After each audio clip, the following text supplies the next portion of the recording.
much for the invitation. Again, my congratulations with your successful ceasefire in the Middle East. Thank you. Yeah, and you did it, and I think this is a momentum to finish Russia's war against Ukraine. I think that, yes, we understand that Putin is not ready. I think not ready, but I think that I'm confident that with your help we can stop this war, and we really need it. We see that they don't have successful steps on the battlefield, and it's good. I think that their army is weak now, but a lot of losses. They have a lot of losses, and in economy and people, and I think this is a very important moment. And I wanted to thank you, Mr. President, after our phone calls. Yesterday I had a good opportunity to meet with the big American energy companies, and they're ready to help us. Yes, after all these attacks on our infrastructure, Russian attacks, and etc. And I had also meetings, thanks to your team. We had meetings with a good military companies. We spoke about air defense, and I want to share it after with details where we are. Thank you so much. Thank you very much. Mr. Very President. good. And I think it looks beautiful in his jacket. Yeah? It's beautiful. I hope people notice. It's a good. It's actually very stylish. I like it. President Trump. Yeah, please go ahead. The Biden administration, the White House was fearing of a possible escalation. They were not allowing the Ukrainians to strike into Russia, fearing of this escalation. Yeah. Would your administration allow Ukrainians to strike deep into Russia? We're going to be talking about that. That's something we'll be talking about. You're right. It's an escalation, but we'll be talking about that. Mr. President. Mr. President Zelensky joined you in Hungary to meet President Putin. Because it's a leader that we like. We like Viktor Orban. He likes him. I like him. It's a country that's a safe country. Done a very good job. He's been a very good leader in the sense of running his country. He doesn't have a lot of the problems that other countries have. And so we've decided that we'll be going to be with Viktor Orban, and he will, I think he'll be a very good host. President Trump. President Trump. President Trump. Right here. It's President in Trump. Hungary, yeah. We're doing Hungary, yeah. With Putin, is it a trilateral meeting, or is it just you and Putin? To be determined, but I would say most likely it's going to be a double meeting. It'll be a double meeting, but we will have the President, Zelensky, in touch. There's a lot of bad blood with the two presidents, and I'm not speaking out of turn when I say it. It's a very difficult situation. You know, we just settled the war, and after thousands of years, I guess. People say anywhere from 500 to 3,000 years, and I was in rooms, as you saw, because you were with me, a lot of you were with me last week, with leaders that didn't like each other, but they were able to get along. These two leaders do not like each other, and we want to make it comfortable for everybody. So one way or the other, we'll be involved in threes, but it may be separated. President Trump. Mr. President. President Trump. Was he what? Where are you from? From Ukraine. We actually had a Okay, good. conversation with me. Good, yeah. What if Mr. President Putin doesn't agree to peace in Hungary? What do you do then? Do you have... Well, let's see what happens. I mean, you know, what if? I think he will. I think that President Putin wants to end the war, or I wouldn't be talking this way. I think he wants to end the war. I spoke to him yesterday for 2.5 hours. We went through a lot of details. He wants to get it ended. I think that President Zelensky wants to get it ended. Now we have to get it done. President Trump. Kara Castronova from Lindell TV. And although I love asking you questions, today my question is for President Zelensky of Ukraine. Go ahead, please. Thank you. Our President Zelensky, President Trump, just brokered a peace deal in the Middle East that all Americans, both sides of the aisle, are very proud of. But to meet that deal, both sides had to make concessions. Our president has stuck out his neck in many ways to make a peace deal for your war as well.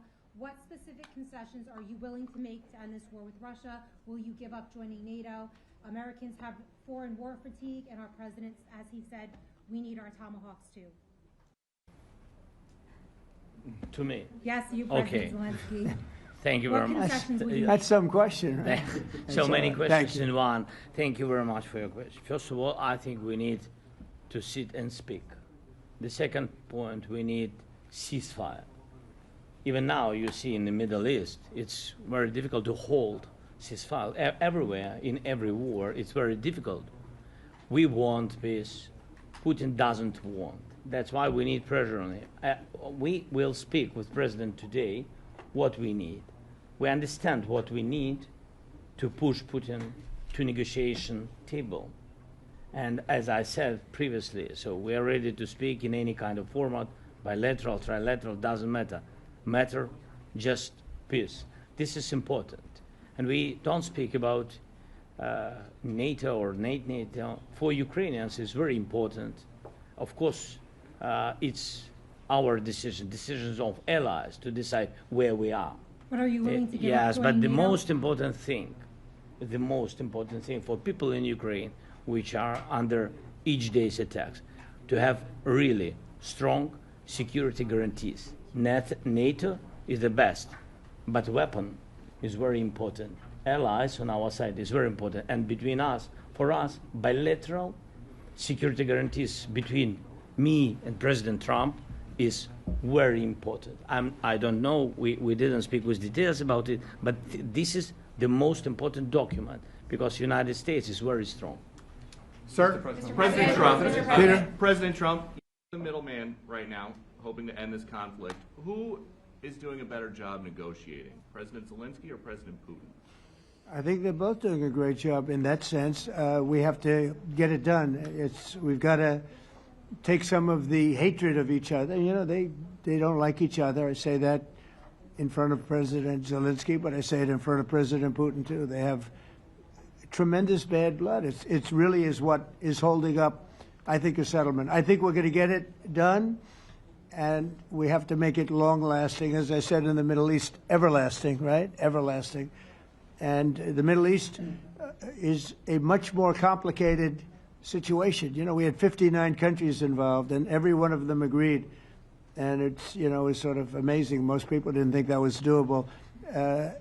This is going to be something I really believe that's going to get done. I had a very good talk yesterday with President Putin. I think he wants to get it done. And President Peter? Zelensky, right behind you. When we were in Israel with President Trump earlier in the week, we heard a lot about the difference in diplomacy between President Trump and President Joe Biden before him. What do you see as the biggest difference in diplomacy between President Trump and President Biden? President Trump has a big chance now to finish this war. President Biden now is not the president, so he doesn't have a chance to finish this war.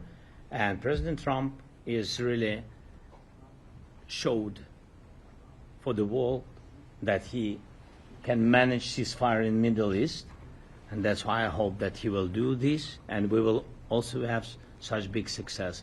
For Ukraine, it's a big chance, and I hope that President Trump can manage it. I would say the biggest difference is one is extremely competent, and the other one is grossly incompetent. Sir, a few weeks ago in New York when you two met, you said that you think Ukraine could ultimately take back all the territory that it's lost so far. Do you still think that's the case, or do you think there'll have to be some sort of You never swap of know. Look, territories? you know, war is very interesting. You never know, do you? You just never know. With war and peace, but you never know. Are you ready? President Trump. Please. Russia calls Tomahawk supply to Ukraine as an escalation, yet it continues using similar cruise missiles like Caliber. And Yeah. even Who are you with? Who are you with? You Ukraine? Yes. Good. But Russia continue even using the cruise missiles and also nuclear-capable ballistic missiles in Ukraine since 2022. So do you consider providing Ukraine with the Tomahawk or similar missiles as an opportunity to equalize the possibilities of Ukraine and Russia and push Moscow to the negotiation Yeah. table? Sure. We're going to be talking about that. That's why we're here. Okay? Fair question. Exactly as he told you to say it. But we're going to be talking about it. Okay? Yeah, please. Mr. President, message to India and Hungary who is still refusing. You said India and Hungary? That's an interesting. And Hungary India and Hungary. to It's an interesting combination. Refuse to stop buying Russian oil.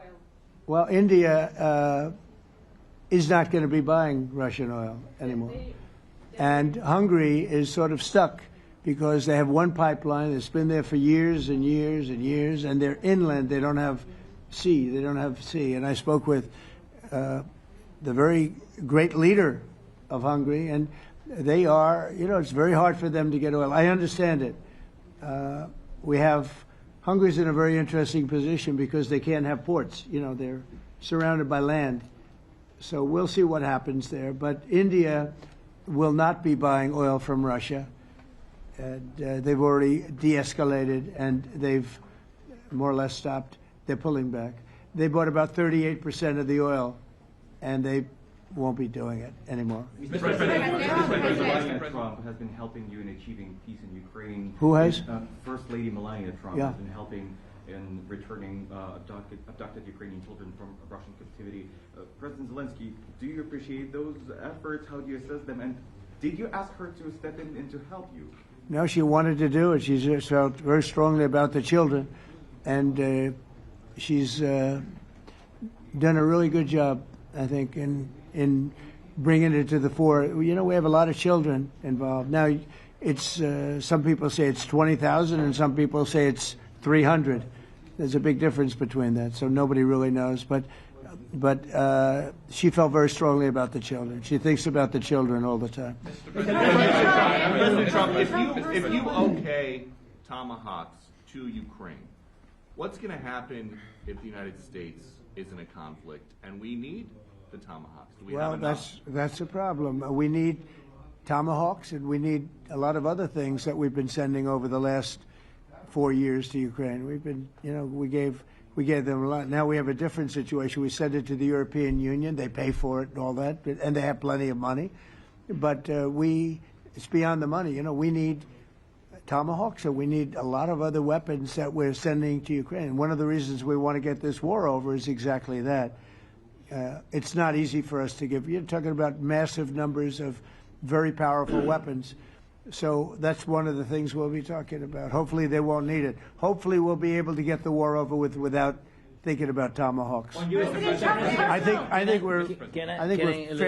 we're fairly close to that. Yeah, go ahead. President, yeah, please. Just to understand. So for today, of course, we want to finish this war, but the war is another technological war.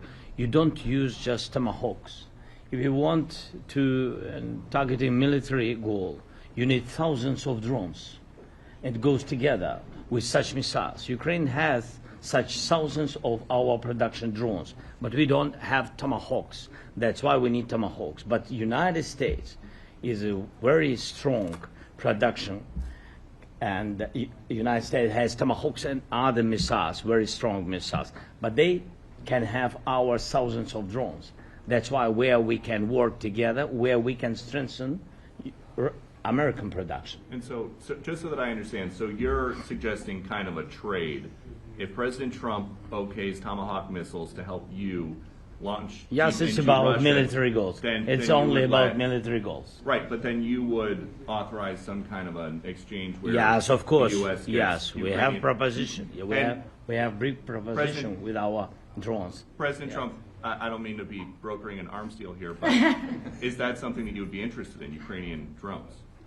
We are, yeah, we would. We have a lot of drones right now. We build our own drones, but we also buy drones from others, and they make a very good drone. I mean, drone warfare has really come to the fore over the last couple of years because of this war. I will say, there's nothing like the jets. We knocked out a lot of drones in Israel. We were knocking them out for Israel, and we were doing it with extremely fast and powerful jets, following the drones and knocking the hell out of them. So, we know a lot about the drones, and we know a lot about the great jets, the great ones. The ones, and the B-52s, which were totally they were stealth. They were undetectable. So we have a lot of different weapons. And, I have an obligation also, though, to make sure that we're completely stocked up as a country, because you never know what's going to happen. In war and peace, right? You never know what's going to happen. So we're going to be talking about Tomahawks, and would much rather have them not need Tomahawks, would much rather have the war be over, to be honest, because, you know, we're in it to get the war over. We're selling a lot of different types of weapon, as you know, to the European Union. We're not in it for that. We're in it to get it over. We're losing thousands of people a week, thousands of people, Russian, Ukrainian, and mostly soldiers. I mean, mostly soldiers. But we're in it to see that end. And if we can end quickly, and I think we can. I mean, I had a very good talk yesterday. We're going to be talking about it. But I had a very productive talk yesterday with President Putin. We'll see what happens. But the war in the Middle East was far more complicated. We got that one done. And I think we have a good chance. I think President Zelensky wants it done, and I think President Putin wants it done. Now all they have to do is get along a little bit. President Can you give us an update on the trade negotiations with China, or perhaps Secretary Bessent? Yeah, I will, and I'm going to let Scott do that. But I think we're doing very well. I think we're getting along with China. China would like to have something. As of this moment, we'll be meeting in a couple of weeks. We'll be meeting in South Korea. You think myself. Will go forward? I think so. It looks like it's going forward. I think so. They want to meet. We like to meet. I have a very good relationship with President Xi, and we're going to see what happens. But, you know, for years we were taken advantage of by China very badly. We were losing hundreds of billions of dollars a year to China.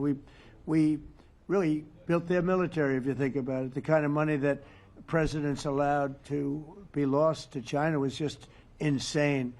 And then when I came into office, as you know, I put very severe tariffs. So we took in hundreds of billions of dollars in my first term from China. Biden let that go because it was so much. He let it continue, but he gave all sorts of exceptions. And by the time you looked at it, Scott, I would say it wasn't the same thing. He would give an exception for anything. If you got up and went out to dinner, he'd give you an exception. So it wasn't the same thing. But I put on very serious tariffs. So we took in hundreds of billions of dollars. And then I left office. The election was rigged. I left office, and that was the story. Now I come back, and we are in a very strong position because of tariffs. We're in a very powerful position because of the fact that we have tariffs. If we didn't have tariffs, we would be in a very weak position. We would be in a weakened state. But with tariffs, we've made hundreds of billions of dollars, not only from China, but from others. And China wants to talk, and we like talking to China. So we have a very good relationship, and we're going to be meeting in South Korea a couple of weeks. And I just got back from a long trip. I'm going on another long trip. And Scott, do you want to say a few words on that, please? Yes, sir. So the entire relationship stems from the great respect that the two leaders have for each other. China did a substantial, unprovoked escalation last week. We were unable to get in touch with them. Since then, it's been IMF World Bank Week. They have had working level people here who there have been meetings. The Vice Premier, who is my counterpart, and I will be speaking this evening at around 8:30, 9 o'clock. And then he and I and a delegation will meet in Malaysia probably a week from tomorrow to prepare for the two presidents to meet. So I think that things have de-escalated. We hope that China will show the respect that we have shown them. And I am confident that President Trump, because of his relationship with President Xi, will be able to get things back on a good course. Is the hope for that meeting with you and President Xi some kind of trade deal then? Or could be. Look, I think we're in a very strong position. I think we're in a very strong position. We're getting, as you know, as of November 1st, I could move it up if I wanted, a 100% tariff over and above what we get now. So that would make it about 157%. And China doesn't want that, and they want to talk, and we're talking. And I think we'll make a deal that will be good for both. I think we will do something. But you have to understand, we never got anything from China. It was a one-way street. For many years, for decades, it was a one-way street. And they became rich because of the United States. And frankly, presidents that, let's be nice, they didn't know. They just didn't know. They didn't understand what was happening to them. but I understood it. I understood it long before I ran for politics. I used to watch in amazement at how stupid our country was, how stupid they were. And we're not stupid anymore.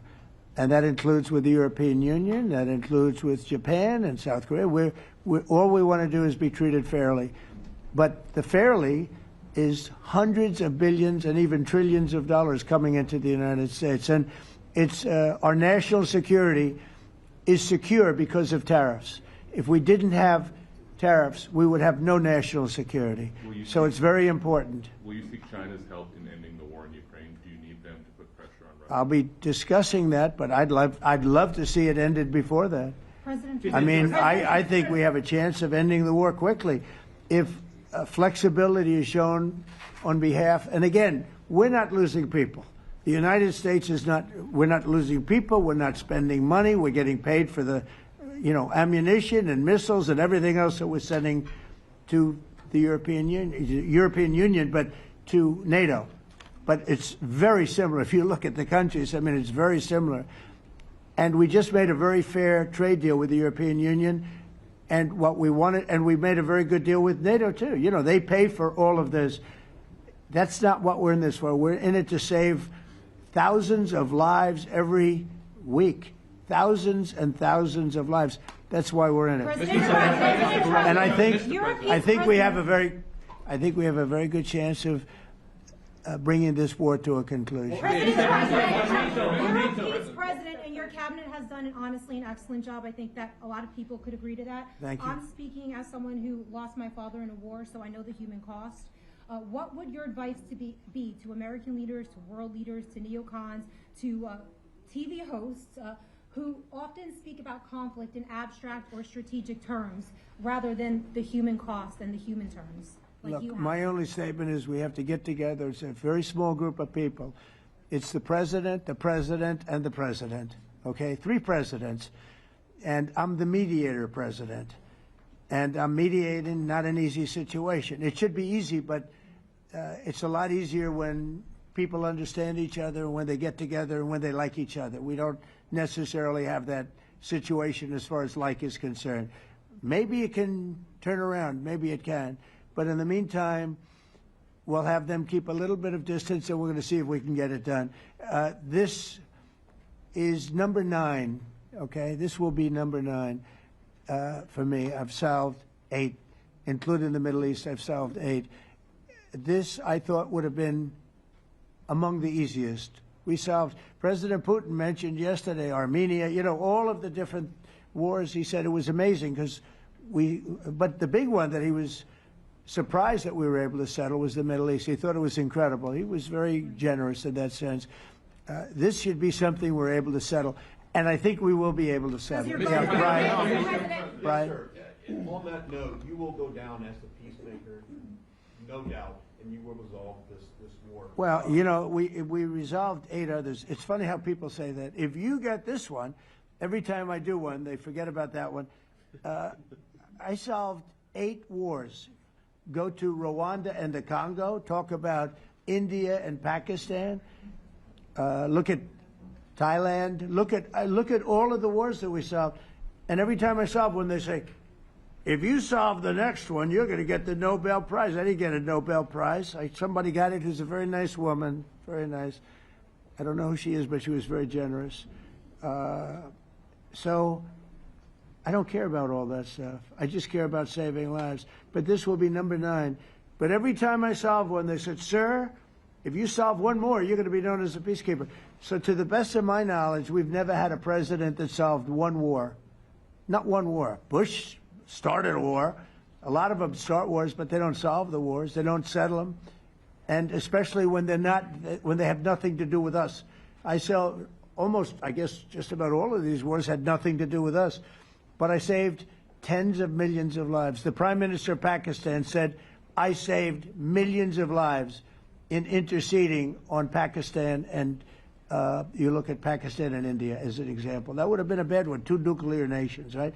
So I say this, this is pretty much the last one, although I do understand that Pakistan attacked, or there is an attack going on with Afghanistan. That's an easy one for me to solve if I have to solve it. In the meantime, I have to run the USA, but I love solving wars. You know why? I like stopping people from being killed, and I've saved millions and millions of lives, and I think we're going to have success with this war. Wait, please. This is President Zelensky. This is your third time over here. Oh. And by the way, you look excellent. Thank you, sir. Thank you. For you, by the way. This is your third time here. How different sitting across from the president is this time versus the two previous times here at the White House, and how confident are you hearing the success rate of solving these prior wars that he can get this war solved? First of all, about suit. The same suit because the same president. It's very simple. The next president will have another suit. Yes, about our relations with President Trump, I think we have important dialogues, and I think we begin to understand each other. Yes, and I know that President is briefed very well about situation in the battlefield, and he knows a lot what's going on the battlefield in Ukraine, and I think it really helps. When you know a lot of things, a lot of details about one or another war, it helps a lot. But we are still in war, and I hope we can manage. You are being clear It's that there are some important. countries that are not meeting their commitment. You pointed out Spain. They said that it's impossible. No, Spain has not come through. No, Spain has not been loyal to NATO. Spain has been, they're the only one. Everyone went up to, as you know, I mean, you were at 2% and they all went up to 5%, but Spain disagreed with that. I think Spain should be reprimanded for that. I think it's very bad that they did that, but that's up to them. That's up to NATO and Spain. They cannot be expelled from NATO. Can they or not? They cannot, according to the treaty, but they also claim that they are protected by the European Union umbrella for trade. Well, the other people, many of the other countries are in the European Union too. They're not complaining, right?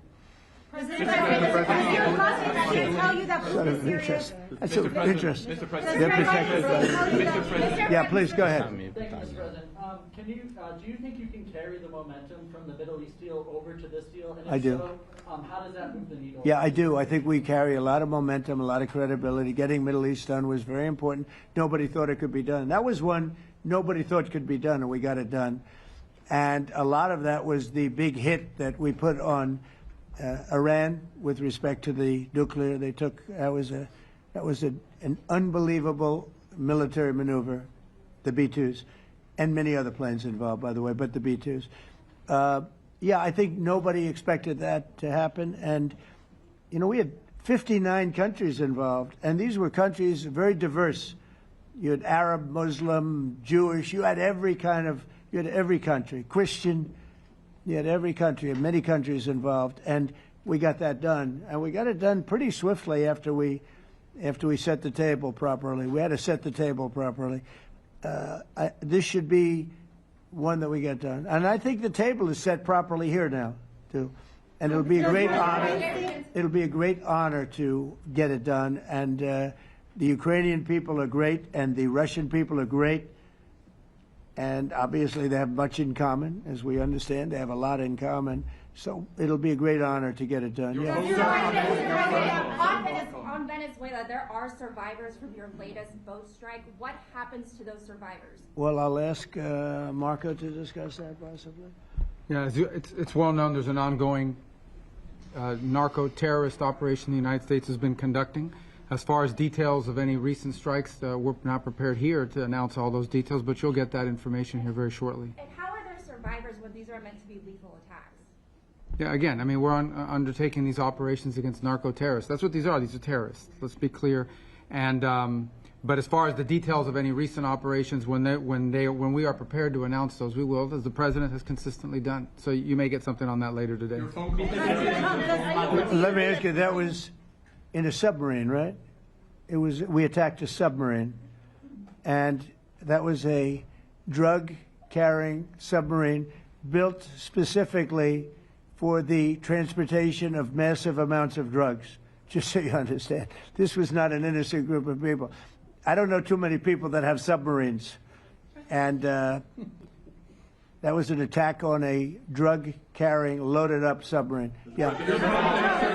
On Putin, is it your belief, as Mr. Zelensky said yesterday, that the threat of tomahawks and costs, as Secretary Hicks put it, is that bringing him to the table, the fact that it's kind of a carrot and stick? I don't know what's bringing him to I think he wants to make a deal, that's all. I can't tell you what's bringing him. Sure, that's the threat of that is good, but the threat of that is always there. Tomahawks are very dangerous weapons. They're incredible weapons. If you like warfare, it's one of the most accurate. You know, we hit 30 Tomahawks in Iran after the B-2s did their damage. We sort of gave it a little capper with 30 Tomahawks from a submarine, quite far away actually. But they're an amazing weapon. They're a very powerful weapon, but they're a very dangerous weapon, and it could mean big, escalation. It could mean a lot of bad things can happen. Tomahawks are a big deal. But one thing I have to say, we want Tomahawks also. We don't want to be giving away things that we need to protect our country. We have a very strong country right now. We have a strong military. We have the greatest military in the world. We have the greatest weapons in the world. I want to get this war over. Okay? Putin-Trump tunnel to connect Russia and Alaska. Are you interested? I just heard about it. A tunnel from Russia to Alaska. I just heard about that one. That's an interesting one. We'll have to think about that. I hadn't heard that. We just did a nice road in Alaska that's going to get us to a lot of minerals, and we have a piece of it, a good piece of the ownership because of the fact we made it possible. But this came up yesterday, a tunnel from Russia to Alaska. That's an interesting. What do you think of that, Mr. President? Do you have any ideas? How do you like that idea? I'm not happy with this. I don't think you're going to like it. I don't think he liked it. I don't think he liked it. President Trump, do you think that Vladimir Putin, do you think that Putin is your gut instinct? Well, we had a senator that wanted, remember, from Hawaii, she wanted a tunnel from the mainland to Hawaii, and she said, well, we can't do that, so we're going to build a railroad to Hawaii. Do you remember? She's a current sitting senator, a Democrat. She wants a railroad to go to Hawaii, right? You know who that is, right? She's another. She's another beauty. President Trump, on Putin, your gut instinct. Yeah, please. On your meeting with Putin, aren't you concerned that maybe the Russian president is trying to buy himself more time? Yeah, I am. But you know, I've been played all my life by the best of them, and I came out really well. So it's possible. Yeah, a little time. Is your gut instinct it's all right. But I think that I'm pretty good at this stuff. I think that he wants to make a deal. I made 8 of them. I'm going to make a 9th. I think he wants to make a deal. Well, I think that he should have won the war in a week. Yeah, I do think. And if we didn't give the anti-tank missiles, as you know, the javelins they call them, they got stuck in the mud.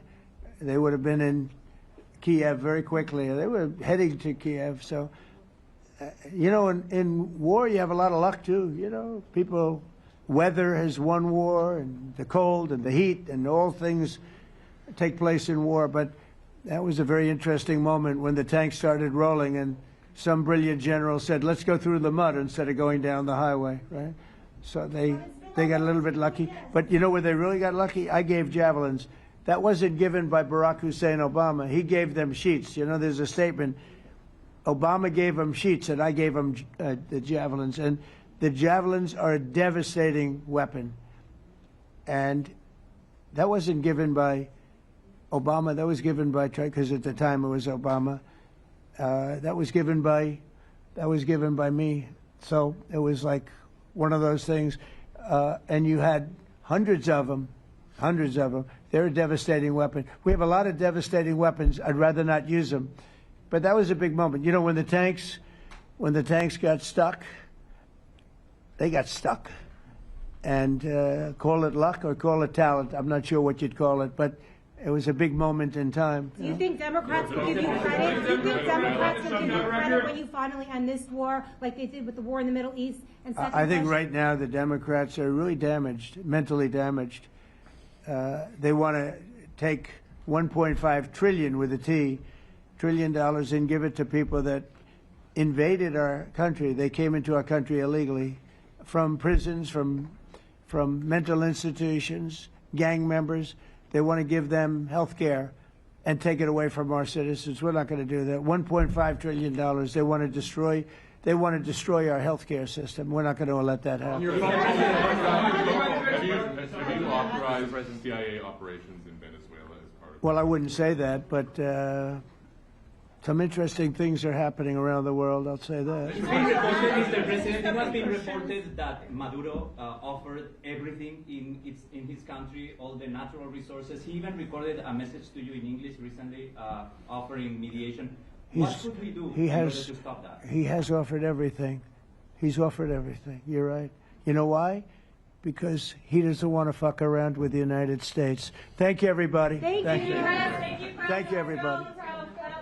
Thank you, guys. Thanks, guys. Let's go. Start moving. Thank you, guys. Let's go. Let's go. Thank you, guys. Thanks, guys. Thank you, press.